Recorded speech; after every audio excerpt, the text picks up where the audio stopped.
Terima kasih Anda masih bersama kami. Bagi Anda yang baru saja bergabung, kami hadirkan kembali 3 berita utama hari ini. Ricuh dan perlawanan warnai eksekusi tempat karaoke di Purworejo yang dinilai salahi aturan. Gegara stres kerjaan, seorang kades di Magelang malah pesta narkoba.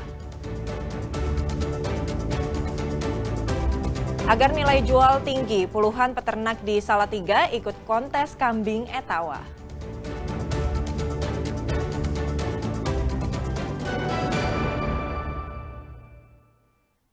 Salahi aturan tata ruang lahan, sebuah tempat karaoke di Purworejo dibongkar. Namun pembongkaran tak berjalan mulus lantaran adanya perlawanan dari anak pemilik tempat usaha.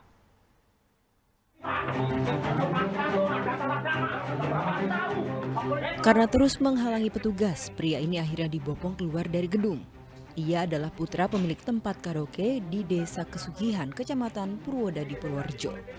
Eksekusi tempat usaha pada Selasa lalu pun sempat diwarnai perlawanan.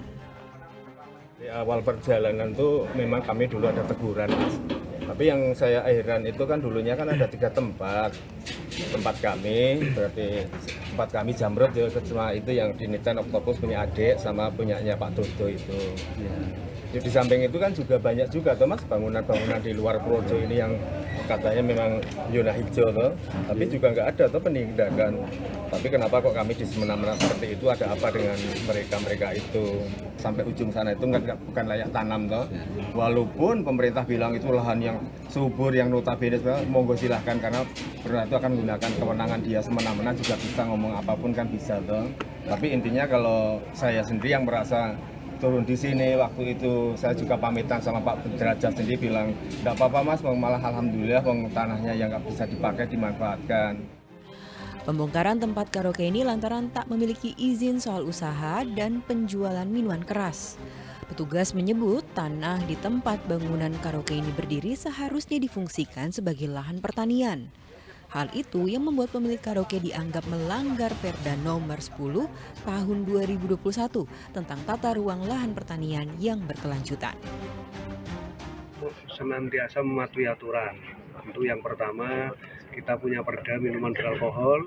Ini himbauan kami untuk betul-betul ditegakkan di seluruh tempat karaoke untuk mematuhi aturan. Yang kedua terkait dengan alih fungsi lahan. Kami berharap semua warga Purworejo, khususnya pemilik tempat usaha, bapak perdagangan dan lain sebagainya untuk tidak melakukan alih fungsi lahan terkhusus di lahan pertanian pangan berkelanjutan atau lahan sawah yang dilindungi. Agar tidak merugikan pemilik, seluruh barang di tempat karaoke dikeluarkan terlebih dulu. Eksekusi lahan oleh pemerintah Purworejo akan terus dilakukan karena banyak bangunan karaoke yang menggunakan lahan milik pemerintah dan menjual minuman beralkohol tanpa izin.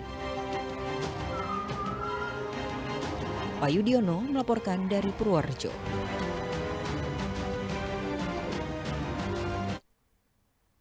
Persis Solo bersiap diri jelang bergulirnya kompetisi Liga Super Indonesia. Pemain Laskar Sambernyawa itu terus ditempa latihan fisik maupun taktikal di bawah asuhan pelatih baru asal Belanda, Peter de Roo. Tim kebanggaan warga Solo, Persis, terus mempersiapkan diri menghadapi kompetisi Liga Super Indonesia yang dimulai pada Agustus mendatang.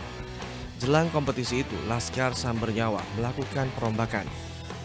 Persis telah merekrut 4 pemain asing, Sandro Seng, bek asal Belanda, Adriano Castanheira, gelandang asal Portugal, Fuad Sule, gelandang asal Irlandia, dan Kodai Tanaka, penyerang asal Jepang. Skuad Persis terus ditempa fisik maupun pemain taktikal oleh pelatih baru mereka, Peter de Roo. 2 pekan latihan, Peter de Roo puas dengan peningkatan fisik pemainnya. Mereka juga diharapkan dapat beradaptasi dengan skema permainan tim yang diusungnya. Physically, we look okay. We got some fresh players in today. 3 foreigners arrived. But physically, I can't really complain.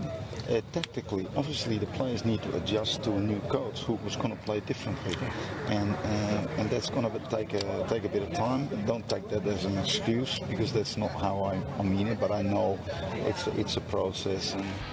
Persis Solo bertekad memperbaiki peringkat. Pada musim lalu Persis tampil tak maksimal hingga berada di peringkat 14 dengan 36 poin. Poin itu hanya berjarak 2 poin dari PSS Sleman dan Barito yang terdegradasi ke Liga 2. Heri Prasetyo melaporkan dari Solo.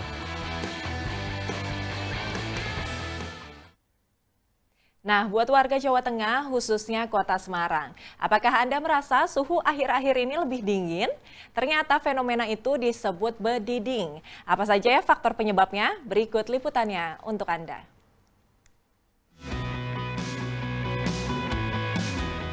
Apakah akhir-akhir ini warga Kota Semarang merasa cuaca lebih bersahabat?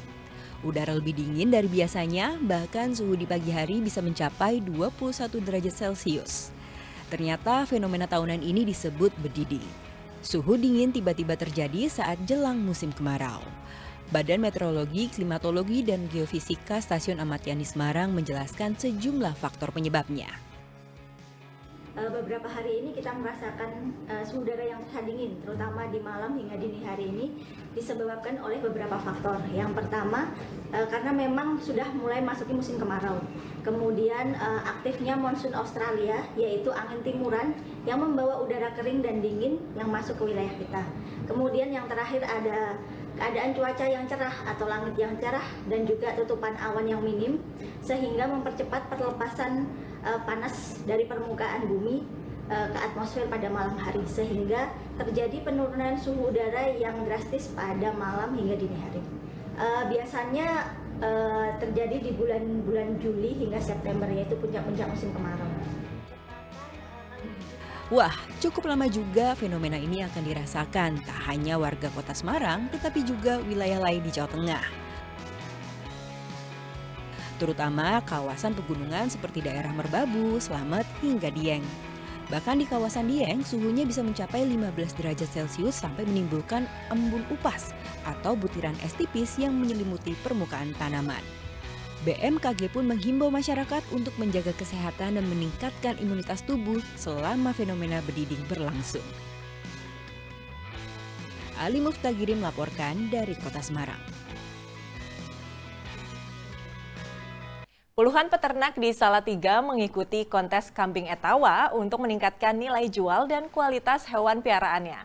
Selain penampilan fisik dan kesehatan, aspek perawatan dan performa kambing menjadi pertimbangan juri untuk memberikan nilai tinggi.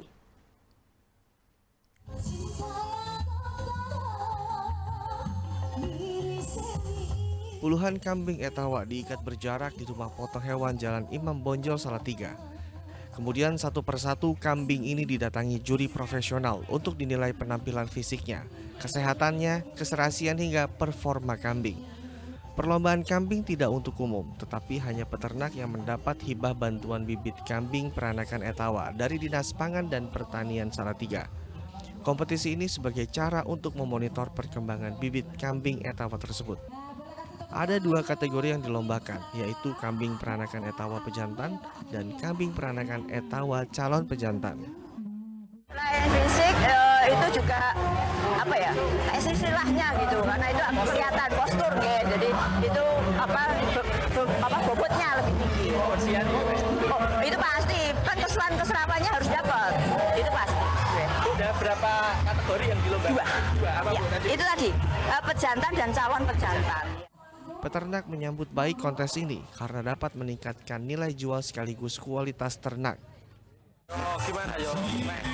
Sebenarnya kan juga hobi peternakan. Yang kedua, biar menarik para petani ternak khususnya kambing sama sapi sama apa ya.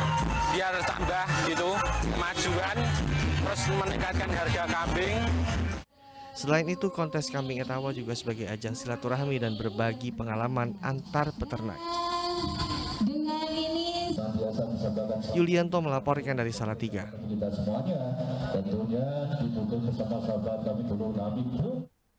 Ya, informasi tadi mengakhiri jumpa kita di Berita Jawa Tengah hari ini. Jangan lupa pastikan Anda subscribe channel YouTube Liputan 6 SCTV Daerah. Atas nama rekan yang bertugas, saya Agisa Febila mengucapkan terima kasih atas kebersamaan Anda. Selamat beraktivitas dan sampai jumpa.